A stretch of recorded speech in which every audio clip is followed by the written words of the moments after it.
Mikaela Mayer is a champion once again. Just the other night, she defeated Sandy Ryan by majority decision to become welterweight champion, at least one of four welterweight champions. Let's get into the pros and the cons. Let me start with Mikaela Mayer. The pros would be, especially in those first 3 to 4 rounds, she was doing a great job with the jab and circling to her left, keeping Sandy Ryan at bay, and she was controlling the fight. She did a good job throwing combinations, the uppercut. I have not seen her throw as many uppercuts as she did, but when the fight became close, she would throw uppercuts to give separation between her and Ryan. I also like the body work. She was doing a good job of going upstairs and throwing a body shot. She also was doing a good job of feints. She caught Sandy with quite a few straight right hands when she would feint the jab and then immediately follow it up with a straight right. As for the cons for Mayer, I did not like the fact that she got into a firefight with Sandy Ryan, who is a bigger puncher. She was doing a very good job in the beginning rounds, but she got drawn into a firefight, which could have turned out bad for her. The good thing is she sustained those shots and made it through the fight. As for Sandy Ryan, the pros would be the body work. I thought that she also did a good job of body work.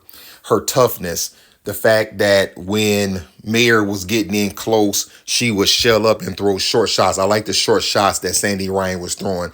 The left hook seems to be more of her power shot. Whenever Mayer would get close, she would hit her with a short left hand to the chin. Like I said, Mayer took those shots, but Sandy did a very good job of shortening those shots going up against the taller fighter. As for the cons, I didn't like the fact that Sandy, especially in the first half of the fight, didn't do a good job of cutting the ring off.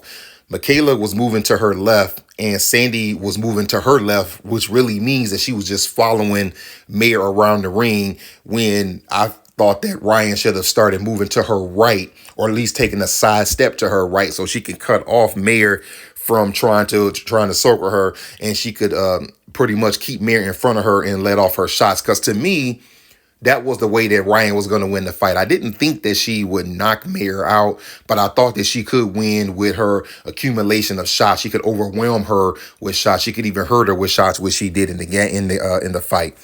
Let's talk about the fight. The fight went the full distance, and actually it was a very entertaining fight. I thought the announcers were saying that this could be Fight of the Year candidate. Maybe it could be, because they did put on a good show, and it was a good display of boxing. See, when I think of an action fight that's a Fight of the Year candidate, I don't like slug matches. I like boxing matches where hard shots are thrown, where there's still some technique to it, and this fight definitely had that. There were no knockdowns in the fight. The only real, I would say action other than, well, I shouldn't say action. The only thing that I saw in the fight was an accidental headbutt. I want to say that Mayer was cut over her right eye, if I remember right, which is fine. That happens. Fighters, get close and headbutts happen. If you watch the Baumgardner-Persoon fight, that's what happened too. It was accidental headbutt, even though Persoon thought that it wasn't. Listen, we know that when fighters get close, you can't anticipate what the other fighter is going to do. Sometimes you want to, move your head to the left. They move their head to their left. You bump heads. It's just an accident. So that was about the only hiccup in that whole fight. Get to the end of the fight, and it's a majority decision. Now, what I did not like, a con for the judges, is one judge had to fight, if I remember, it was either 97-93 or 97-92 for Mayer. I did not like that. I thought it was a close fight. The 95-95 I had no issue with, but the fight was definitely only within a few rounds, 1 or 2 rounds the other way. The fight could have swung in Sandy Ryan's favor, but I didn't think that the judge who had it that wide did Ryan he did her any favors, because she fought much better than that. Let's talk about what happens from here, and let's talk about Mikaela Mayer. I think that there are 4 options for her. Option number 1, she rematches Sandy Ryan. The fight was close. Maybe she says, you know what, I'm not comfortable with that close fight. I want to do it again and show that I'm a much better fighter and win by a much wider margin.